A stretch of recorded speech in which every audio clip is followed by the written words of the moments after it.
Hi friends, स्वागत है आपका इस वीडियो में। इस वीडियो में हम बात करेंगे कि रेलवे में जो भी फॉर्म अप्लाई होते हैं वो फॉर्म, उनमें से कुछ जो फॉर्म होते हैं कुछ समय बाद रेलवे के द्वारा यानी आरआरबी के द्वारा रिजेक्ट कर दिए जाते हैं। ठीक है, तो वो फॉर्म रिजेक्ट क्यों होते हैं? बहुत से कैंडिडेट हैं जो कुछ गलतियां करते हैं जिनके कारण उनका फॉर्म रिजेक्ट हो जाता है और वो एग्ज़ाम में नहीं बैठ पाते हैं। आप भी देखते होंगे कि एग्ज़ाम से पहले आपके पास एक नोटिस आता होगा जिसमें उस नोटिस में दिया रहता है कि आप अपने फॉर्म का स्टेटस चेक करें, जिसमें दिया रहता है कि आपका फॉर्म एक्सेप्ट है या रिजेक्ट है। जब आप फॉर्म चेक करते हैं अपने एप्लीकेशन नंबर के साथ तो दिखाता है कि आपका फॉर्म रिजेक्ट है या आपका फॉर्म एक्सेप्ट है। ठीक है, इन चीज़ों को उसमें दिखाया जाता है। जिस व्यक्ति का या कैंडिडेट का फॉर्म एक्सेप्ट हो जाता है वो आगे मतलब जो भी प्रक्रिया होती है यानी एग्ज़ाम देना उससे संबंधित जो भी प्रक्रिया हो उसमें वो भाग ले पाते हैं। लेकिन जिन व्यक्ति का फॉर्म रिजेक्ट हो जाता है उन्हें ना तो परीक्षा में बैठने दिया जाता है और ना ही कुछ और प्रक्रिया में उन्हें शामिल किया जाता है। तो फ्रेंड्स, ये एक बहुत ही ज़रूरी चीज़ है कि हमें जान लेनी चाहिए कि जो आरआरबी अपनी वो किन चीज़ों के कारण हमारे फॉर्म को रिजेक्ट कर देती है। तो अभी फॉर्म डालने में समय है, मान के चलिए एनटीपीसी का फॉर्म का लास्ट डेट भी बढ़ गया है। तो जो कैंडिडेट हैं उन्हें अगर मालूम चल जाएगा कि हम ये गलती करने वाले थे और उन तक ये वीडियो पहुंचेगी, वो देखेंगे तो हो सकता है वो सचेत हो जाए और बाद में उनका फॉर्म रिजेक्ट होने से बच जाए। तो इन्हीं सब चीज़ों के बारे में हम बात करेंगे।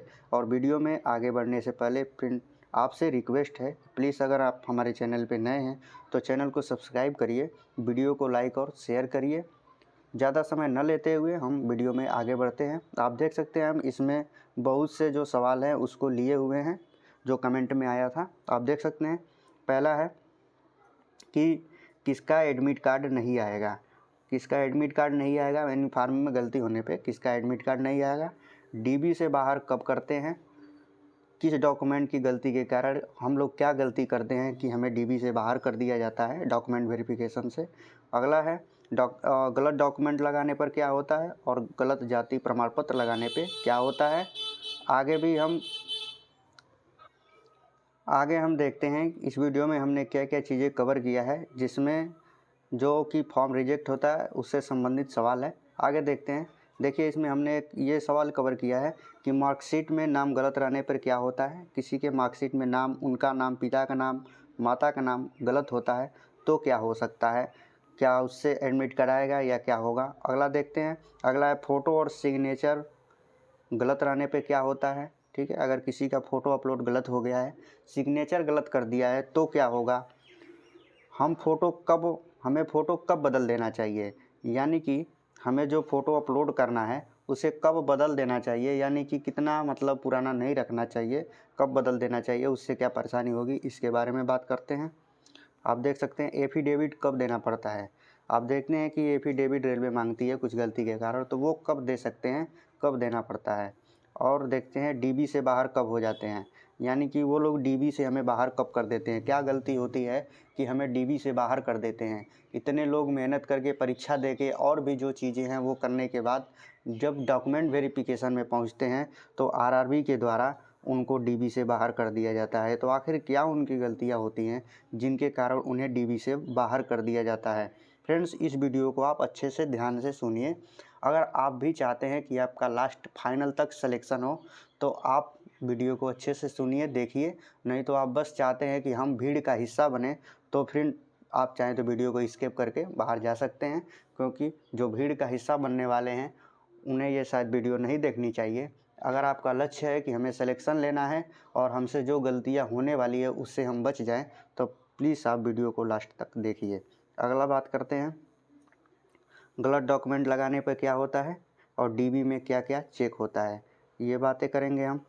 चलिए, इतने सब चीज़ों पे हम एक एक करके बात करते हैं।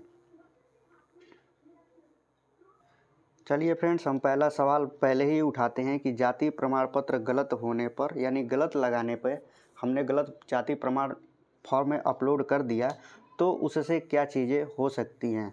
तो फ्रेंड्स, अगर आपने फॉर्म भरते समय गलत जाति प्रमाण दे दिया है, जैसे उन्होंने जो चीज़ की मांग की है वो आप उसके अलग देते हैं।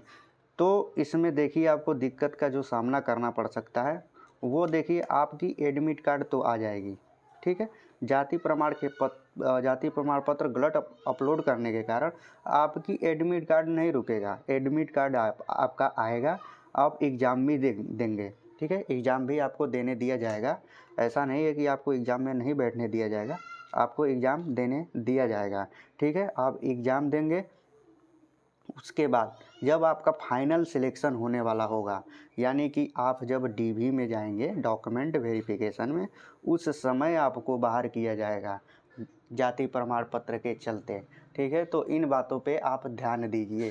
क्या है कि अभी बहुत से कैंडिडेट अपने जो कास्ट सर्टिफिकेट है ना, उसमें गलती बहुत चीज़ें कर रहे हैं और उसके बाद वो फार्म भर दे रहे हैं, और भी जो लोग हैं वो बता रहे हैं कि नहीं ये चल जाएगा चल जाएगा चल जाएगा, ठीक है चल जाएगा।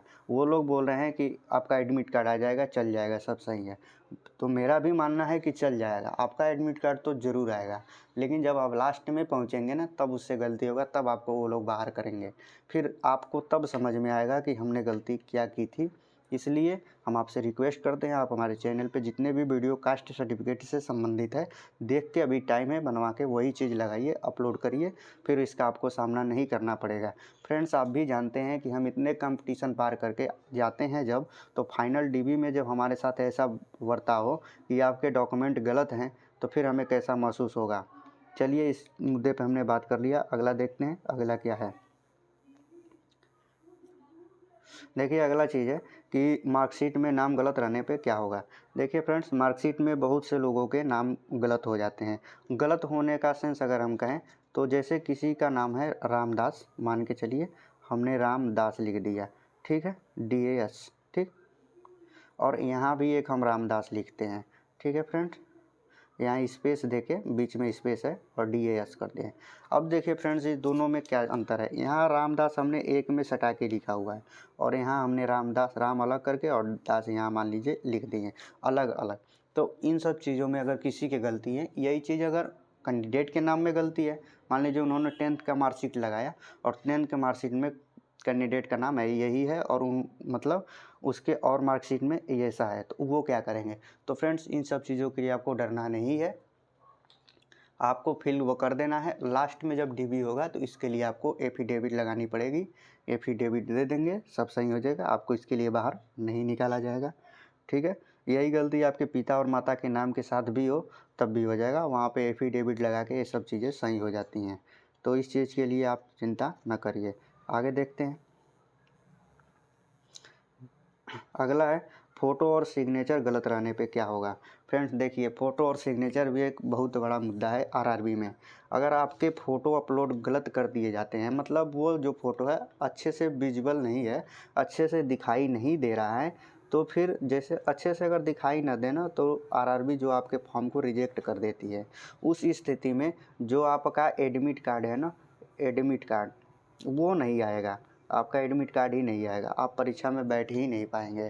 तो इन सब चीज़ों से आपको शुरुआती में ही जो चीज़ें हैं, जो परेशानी है वो देखने को मिल जाएगा।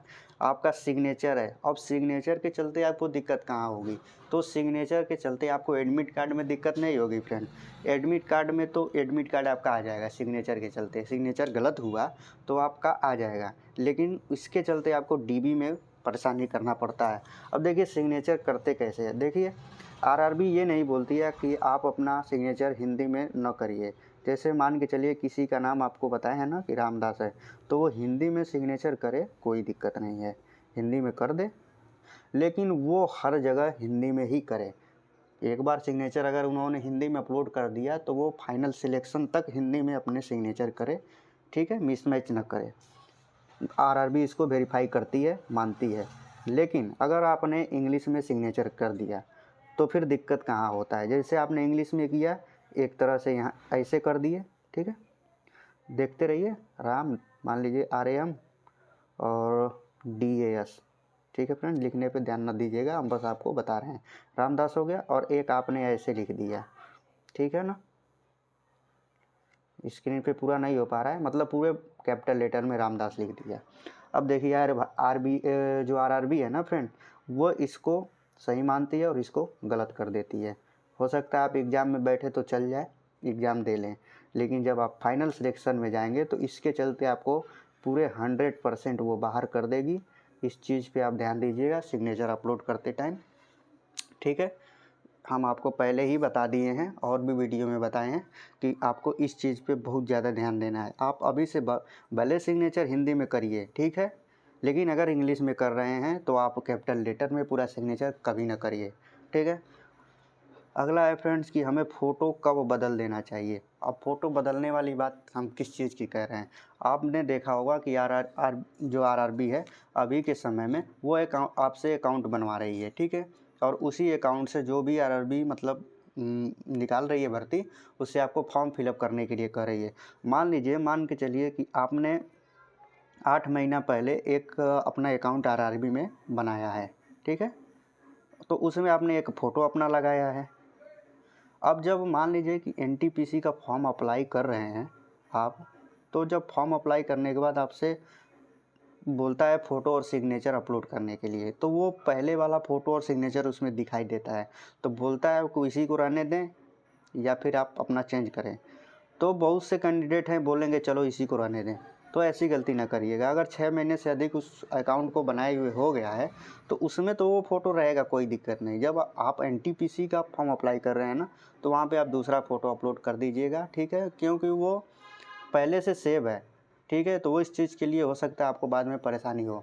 पहले के समय में मान लीजिए अकाउंट नहीं होता था तो नहीं पता चलता था, लेकिन अब तो अकाउंट बन जा रहा है ना, तो आरआरबी के पास पहले से ही आपका डेटा है कि ये जो आपने अकाउंट बना के फ़ोटो लगाया है ये 8 महीने पहले का लगाया है, और एनटीपीसी का फॉर्म आप 8 महीने बाद भर रहे हैं और आप उसी फ़ोटो को अलाउ कर दिए, वही फ़ोटो इसमें दे दिए। हो सकता है आपको मतलब इसका सामना करना पड़ सके इसके चलते, तो इस पे आप ध्यान दीजिएगा। सिग्नेचर में कोई दिक्कत नहीं, सिग्नेचर वही चलेगा। चलिए अगला देखते हैं, हो सकता है ये बात आपको समझ में आ रही होगी। देखिए फ्रेंड्स, एफिडेविट कब देना पड़ता है।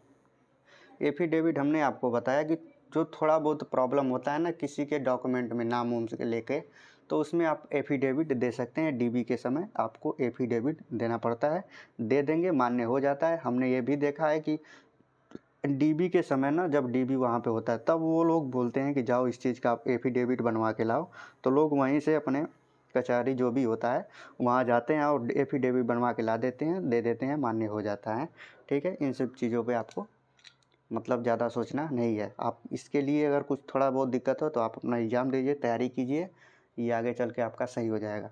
और डीबी से बाहर कब करते हैं, मेन अगर बात करें कि डीबी से बाहर कब करते हैं, तो डीबी से बाहर हमने आपको बता दिया कि आपका मेजर जब प्रॉब्लम होता है ना फ्रेंड, तब डीबी से बाहर कर देते हैं वो लोग। जैसे आपने गलत कास्ट सर्टिफिकेट लगा दिया, ठीक है, गलत कास्ट सर्टिफिकेट लगा दिया, मार्कशीट ही लगाया, वो बहुत ज़्यादा मिसमैच है, इधर उधर है, तब आपको बाहर कर देंगे इन सब चीज़ों को लेके, ठीक है। आपका सिग्नेचर गलत है जो आपको बताया कैपिटल लेटर, अगर उस तरीके से तब भी आपको बाहर कर देंगे। बाकी जो थंब वगैरह जो नहीं मैच करता है तब भी वो लोग बाहर करते हैं इन सब चीज़ों को लेके, ठीक है। हो सकता है आपको ये वीडियो अच्छा लगा होगा, हमने जो भी चीज़ें आपको बताई वो सब समझ में आ गया होगा। एक चीज़ फ्रेंड्स ये भी है कि आपके आधार कार्ड वगैरह में अगर थोड़ा बहुत आपके जो एड्रेस है उसमें भी मिसमैच है तो वो लोग उसके लिए भी एफिडेविट ले लेते हैं, उसमें कोई इशू नहीं होता है। बस नाम वगैरह, डेट ऑफ बर्थ, पिता का नाम, ये सब सही होना चाहिए, 10th के मार्कशीट से मैच करना चाहिए, और जो आप फॉर्म में डाले हैं उससे मैच करना चाहिए। चलिए फ्रेंड्स, इस वीडियो में इतना ही। लास्ट में जाते जाते आपसे रिक्वेस्ट है, प्लीज़ आप चैनल पे नए हैं तो चैनल को सब्सक्राइब करिए। हम आपको रेलवे से संबंधित इसी तरह के वीडियो बना के बताते रहेंगे, आपको सचेत करते रहेंगे कि किस जगह पे आपको क्या करनी चाहिए। चलिए इस वीडियो में इतना ही, मिलते हैं अगले वीडियो में, तब तक के लिए धन्यवाद।